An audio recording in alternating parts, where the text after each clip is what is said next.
The dominant religious practices of the time dated back at least 1,000 years and focused on burnt offering sacrifices made to 33 gods known as devas. Only Brahmin priests were considered sufficiently pure to make these sacrifices, and they developed a wide range of esoteric practices to purify themselves before each sacrifice. These practices, based on various aspects of what we know today as yoga, included intensive practice in meditation, fasting, celibacy, social isolation, and physical privation. The ultimate purpose of these religious practices was to achieve liberation from reincarnation after death, which was to be achieved by the accumulation of karma, benefit derived from performing appropriate sacrifices. Many of these Brahmic beliefs and practices would eventually be codified into the religion of Hinduism, but at the time of Siddhartha's life and leeching, they represented the practices of the dominant folk religion of the people of the woods, holy men who had withdrawn from society to live solitary ascetic lives devoted to pious ritual and practice. This was, of course, precisely the lifestyle choice that Siddhartha was most desperate to keep from his growing son. As many famous princes have done, and continue to do, the boy Siddhartha grew to a jejune manhood untroubled by the concerns of ordinary mortals. His closest friend and constant companion was Channa, who also served as the young prince's chauffeur, charioteer, and informant about the world beyond the family cloister. The two young men conspired to have adventures, as young men will, but Siddhartha reached the age of marriage and even became a father, without once experiencing the joys or sorrows of the real world just beyond his illusion of his reality. Gradually, however, Siddhartha grew increasingly curious about life beyond the walls of the royal compound, and he prevailed upon his loyal friend to take him on a clandestine excursion around his kingdom. What he encountered on this trip and its effects on the young man's consciousness were destined to change human history. What Siddhartha saw in the world that his father had tried to hide from him was nothing at all like the world his loving father had so carefully constructed for him in the first 25 years of his life. With his own eyes, he experienced a world filled with human misery and despair.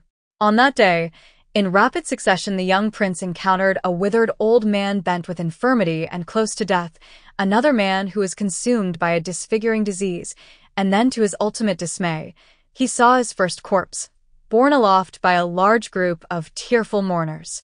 He was struck senseless by the horror of the sorrowful world he saw all around him. Bewildered, he asked the loyal Channa if this is the world in which all men lived. Channa replied, "Yes, master, there is no escape. Old age, sickness, and death, such is the lot of all men."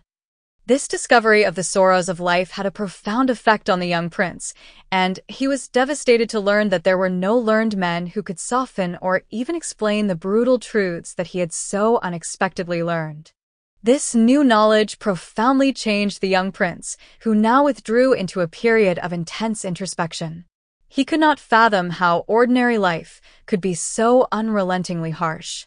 Beyond that, he understood all at once that all of the pleasures of his youth had been false, that his happiness had been permitted only by his utter and complete ignorance of the sorrow of the world all around him. In his despair, he entertained the idea that life was utterly futile and that there could be little justification even to bring children into the world. What meaning could anything have in life with the inevitability of disease, infirmity, and ultimately death? At the depths of his anguish, searching everywhere for answers to questions he could barely comprehend, Siddhartha encountered the fourth great image that would shape his character and the religious faith of millions of people in the future. He observed one of the thousands of mystic ascetic men of the forest who populated India during this era. The prince inquired of this strange man, this beggar who struck him as being both wise and untroubled, how he could learn about the meaning of life and get to the heart of the nature of all the suffering he saw all around him. Being an ascetic, the wanderer, of course, told the prince that the only path to finding the answers to his questions required the young man to resign his privileged place and to take up a life as a wandering seeker, to devote his life to solitude. So, at age 25, Siddhartha left the court, his wife, and his infant son, and took up the life of a religious ascetic. He became the pupil of a series of holy men who instructed him in mental and physical discipline, and spent the next 6 years in self-imposed exile, sustained only by what he could beg from the common people. He nearly died from this regimen of starvation and asceticism, but became a master of what we know today as the practice of Hatha Yoga. In 6 years of rigorous self-denial, he learned how to master his desires and how to quiet and focus the drunken monkey mind of ordinary consciousness. He had conquered the desires of his body and he had tamed his mind. Beyond this, he had gained a significant following of disciples. But he was still no closer to answering the great questions in his heart about life, suffering, and death that continued to demand answers. At the end of this period in his life, and near death from starvation, he came to the realization that continuing the severe regimen of privation that he was following would almost certainly bring about his demise before it would lead to his enlightenment. He understood that the answers he was seeking required him to harness not only the energy of his mind, but the resources of his body and his heart as well. So he left the company of the ascetics and accepted food and drink from a young woman named Sujata, who had been caused by a dream to bring him a meal of rice milk in a golden bowl. Nourished by this worldly gift, Siddhartha now embarked on a continuous meditation under an ancient fig tree known in Buddhist legend as the Bodhi tree, or tree of wisdom. He vowed to remain under the tree until he had attained the great enlightenment. On the 49th day of his meditation, under the full moon of May in 544 BC, Siddhartha attained the supreme enlightenment and became the Buddha, the enlightened one. No one, it is said, can possibly explain enlightenment. It does not lend itself to description or explanation in words. The man who is awakened, however, is in no doubt about the occurrence. Although unable to describe it, he knows what has happened to him. Just as someone in love may not be able to describe his feelings, yet is himself in no doubt about his particular physical and emotional state, or as a man dying of thirst will know when his thirst is quenched. As a term, enlightenment signifies a direct, dynamic spiritual experience brought about, in the Buddhist view, through the faculty of intuition, a faculty developed and sharpened by such spiritual disciplines as intensive meditation and contemplation. It is a condition beyond the power and pull of the opposites, a full realization of the universe and the self as one. After he attained enlightenment, Siddhartha was called Shakyamuni, which means sage of the Shaki, as the clan his father ruled. The Buddha would spend the rest of his life spreading the word of his enlightenment to his disciples throughout India. These disciples in turn carried the message southward into the Southeast Asian countries of Sri Lanka, Burma, Thailand, Vietnam, and Cambodia, and eastward into China, Tibet, Korea, and Japan. The message that the Buddha's disciples carried was one of supreme compassion. Their mission was to offer humankind the opportunity to make the same discoveries about the nature of life and of suffering that the Buddha himself had made. There were, of course, certain central propositions that the Buddha's disciples taught, but the central message of Buddhism always was, and to this day continues to be, an experiential one. A perfected Buddhist might be described as a human being who has reached a state in which moral training has become so deeply a part of his nature that it would be impossible for him to be involved in violence, cupidity, insensibility, low physical passion, or other unawarenesses. One of the principal things that stands out about this legend is that the central teachings that inform Buddhism were not revealed to the Buddha in a divine message received from on high. They came to a mortal man who had spent 6 long years of his life in relentless search of a philosophy that would inform his existence and make the world around him sensible to him. To this day, Buddhist teaching is much less about doctrine than it is a dedication to a set of mental practices, a firm mental discipline, through which truth is revealed by the fullest awakening of the human mind. Buddhism holds out the prospect of peace, fulfillment, and ultimately release from suffering not through any sort of divine intercession, but through the exercise and control of one's own mind and senses.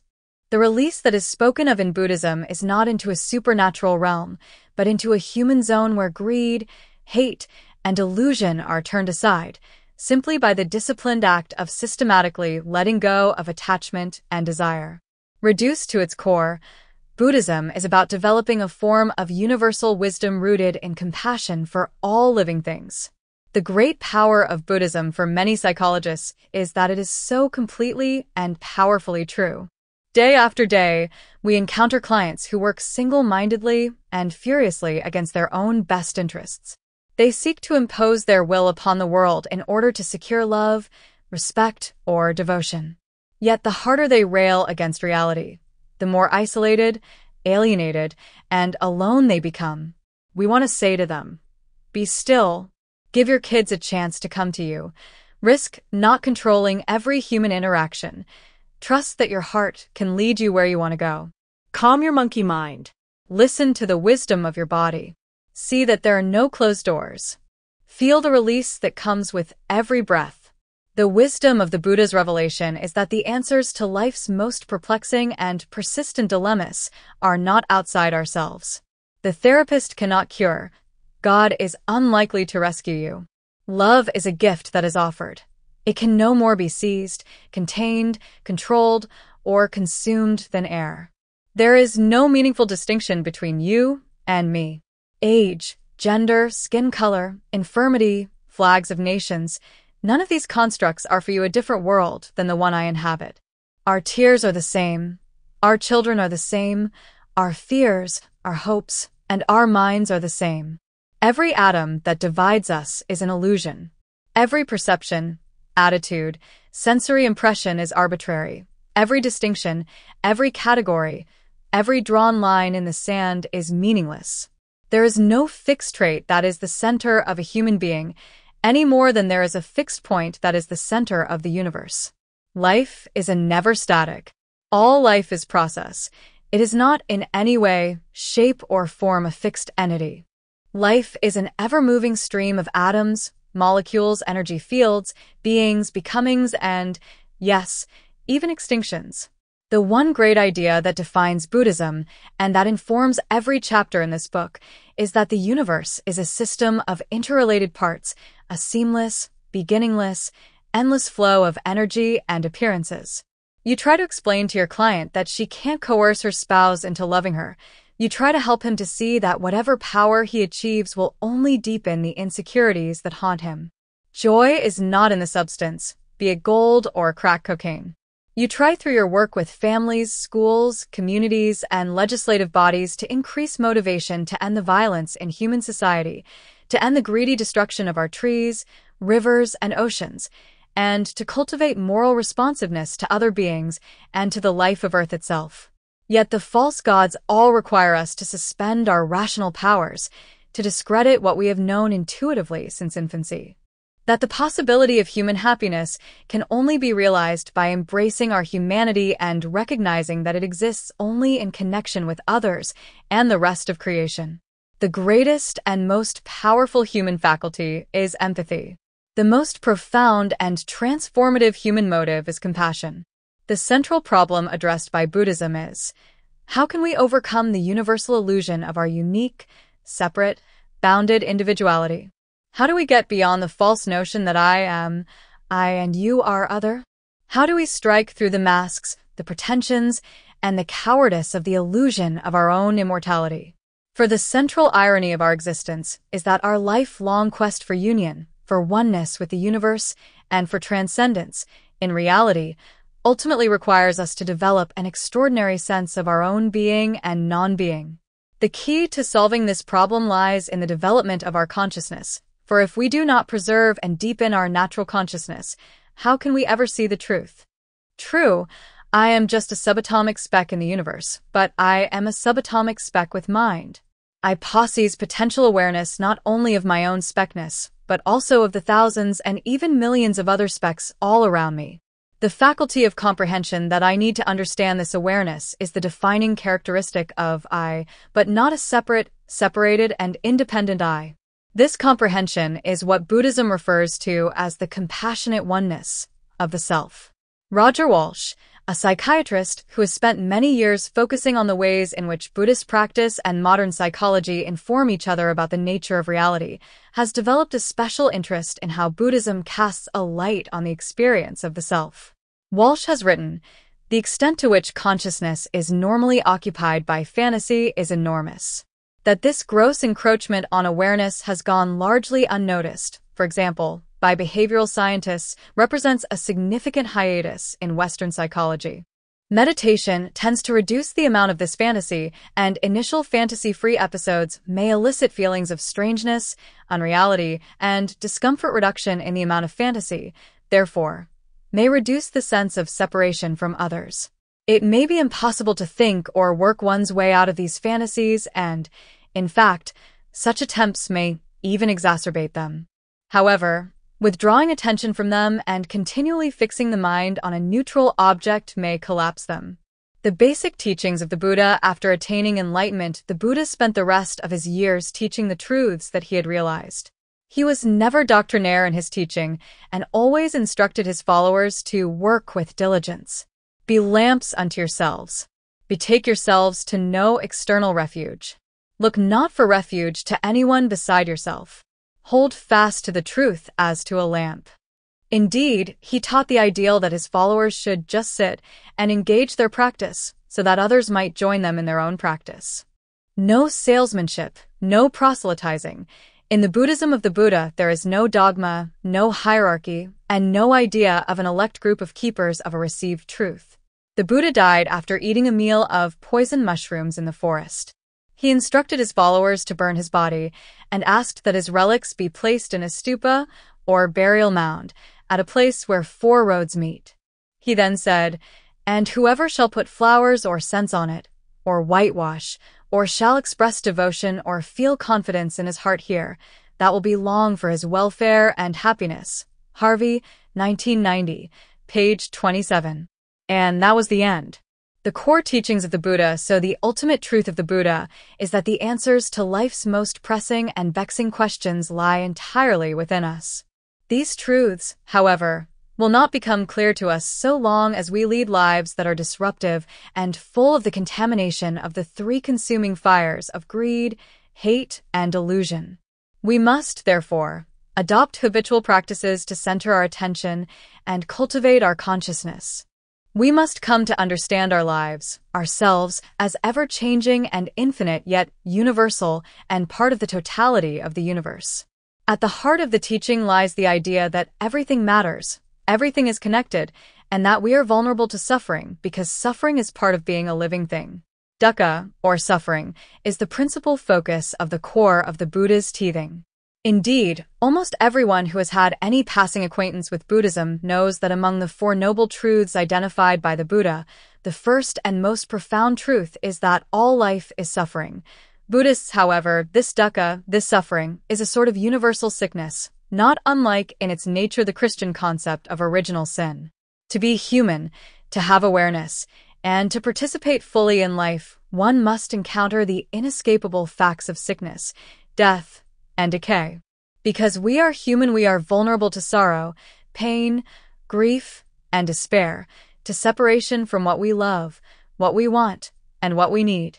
Life is never precisely as we would have it, and thus life is always to some degree unsatisfactory.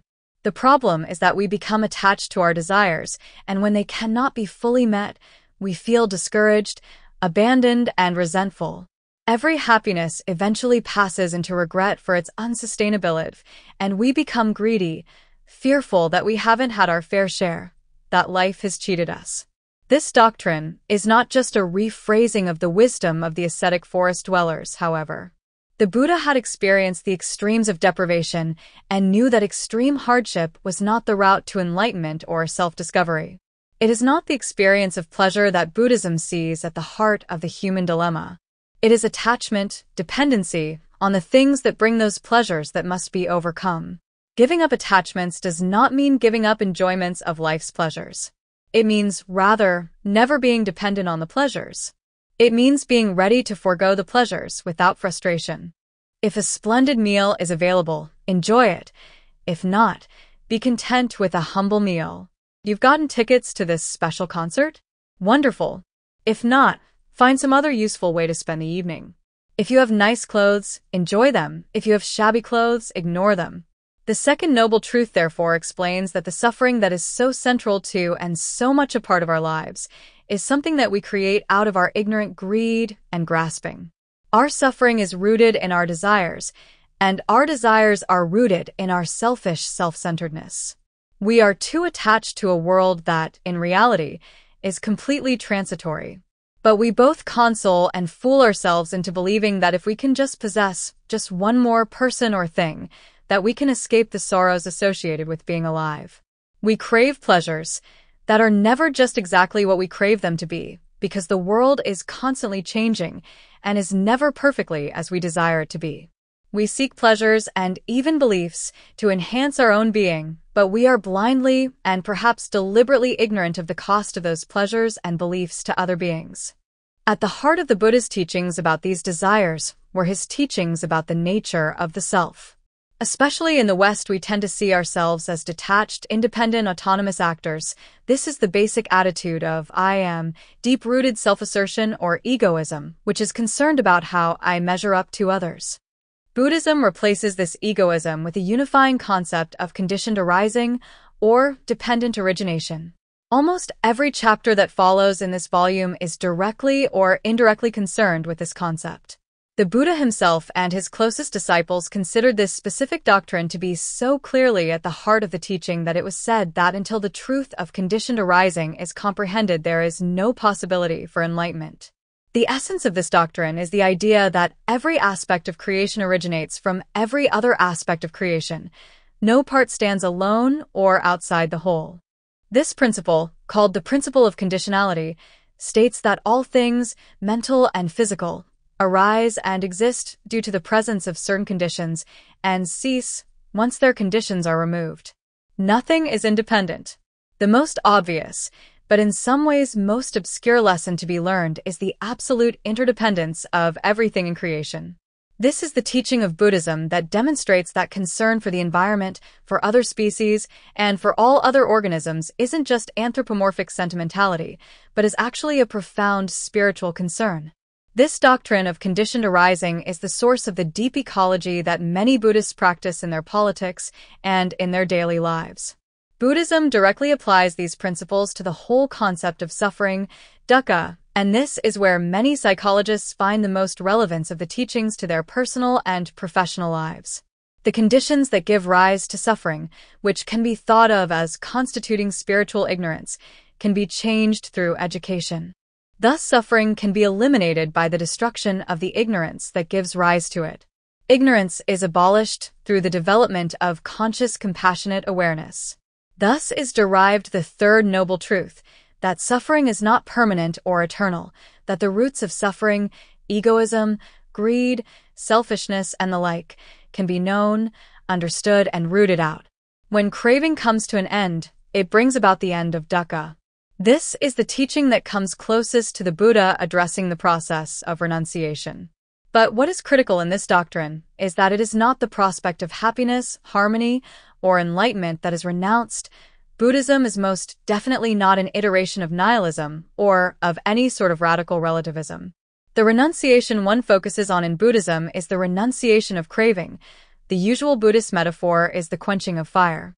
This teaches that everything internal and external to a person is burning with the fires of attachment, hatred, and delusion, and of birth, aging, and death. Here the fires refer both to the causes of dukkha and to dukkha itself. Attachment and hatred are closely related to craving for things and craving to be rid of things, and delusion is synonymous with spiritual ignorance. Nibbana during life is frequently defined as the destruction of these three fires or defilements. When one who has destroyed these dies, he cannot be reborn and so is totally beyond the remaining fires of birth, aging, and death, having attained final nibbana.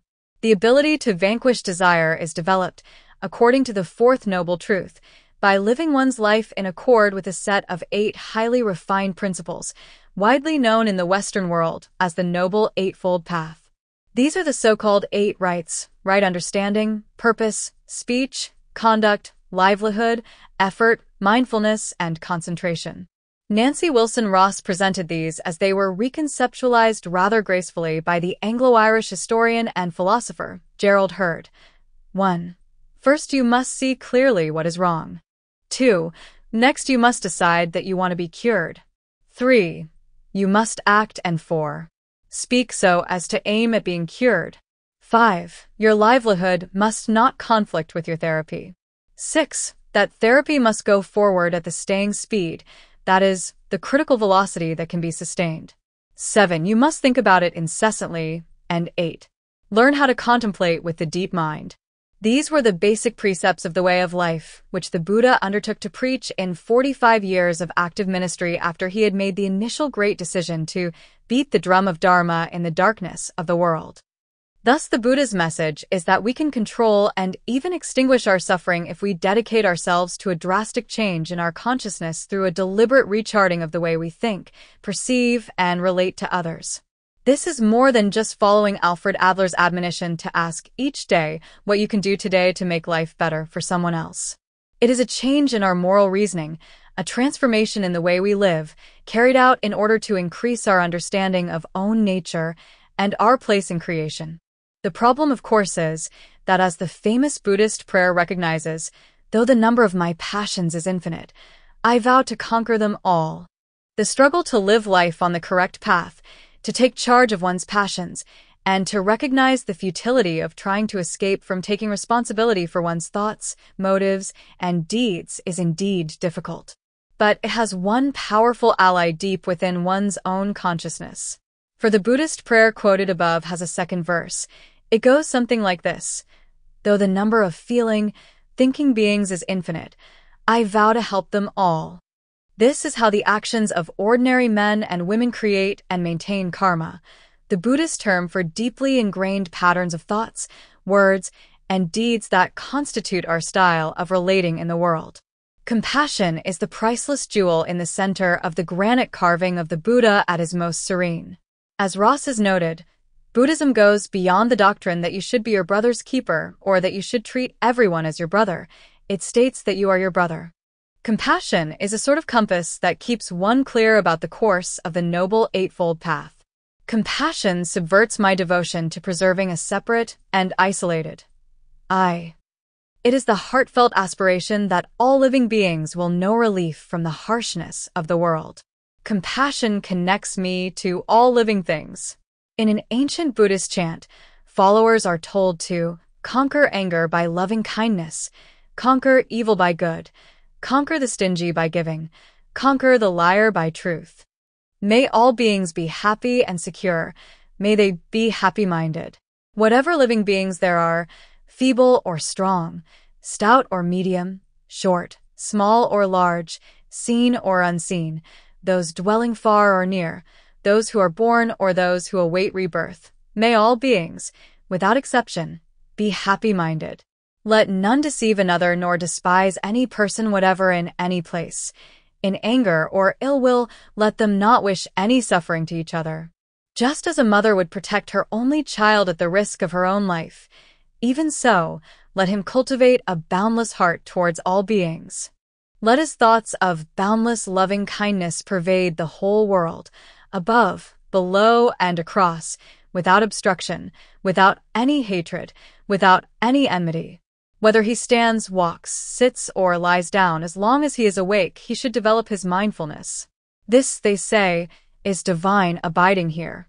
Not falling into wrong views, virtuous and endowed with insight, he gives up attachment for sense desires. He will surely not come again to any womb. Buddhist practice. The practice of Buddhism can be seen to have three basic components. These include the development of a moral lifestyle informed by a strong ethical code, membership in a community or sangha where one fulfills one's responsibilities to society, and developing mindfulness, or meditation, chanting, or enlightenment. As should be clear, the cornerstone of Buddhist ethics is the eradication of sorrow and suffering from the world. Thus, one's thoughts, speech, and behavior should all be attuned to creating the greatest amount of happiness for oneself and others. This is not an ethics that is described by rituals and duties. It is a natural ethics that evolves out one's awareness of the suffering of others.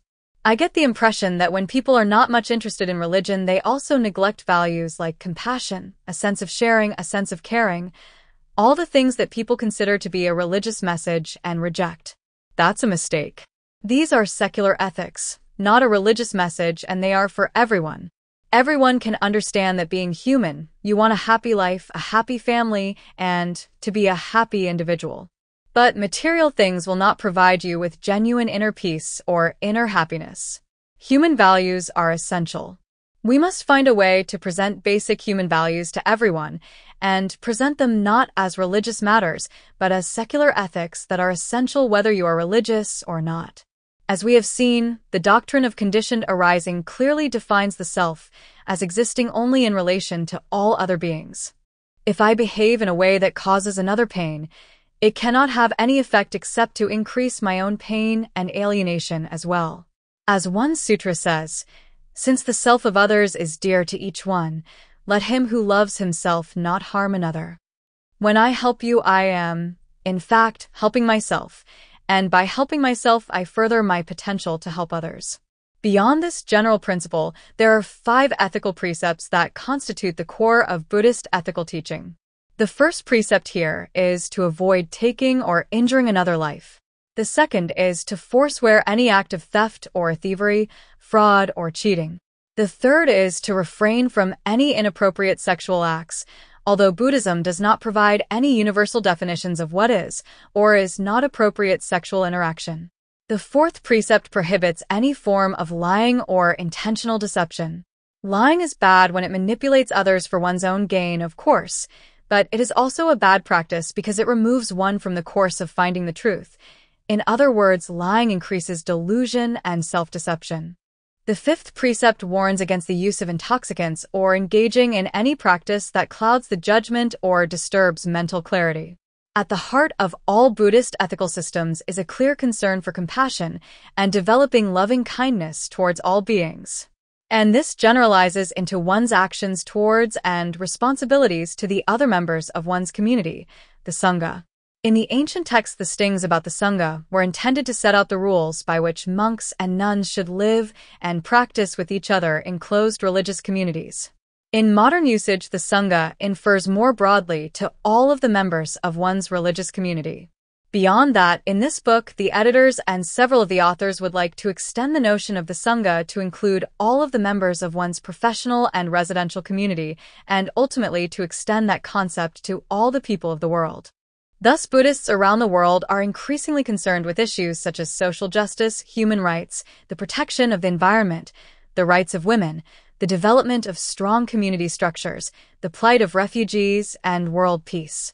An exemplar of this tradition, the current Dalai Lama, His Holiness Tenzin Gyatso, whose writings are widely distributed around the world, is widely regarded as one of the leaders of the modern era who is most clearly identified with the promotion of world peace and the resolution of global conflicts. Other major Buddhist figures promoting world peace are Thich Nhat Hanh, the Vietnamese Buddhist priest whose writings for peace are also known worldwide and who has been nominated for the Nobel Peace Prize, and Daisaku Ikeda, the president of the Soka Gakkai International, whose peace proposals have been made to the United Nations since 1978 and whose mission for Kasen Rofu, or world peace, is practiced by his 12 million followers in 177 countries and territories around the world.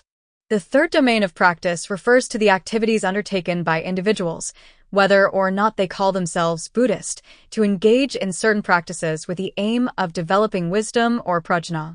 The collective name we give to all of these practices is meditation, but as we will see, the scope of various meditative practices ranges far beyond the common notion of sitting silently in the lotus position while repeating a mantra in one's mind to include chanting mantra, reciting the Buddha's teachings, mandala meditation, and many other highly disciplined practices.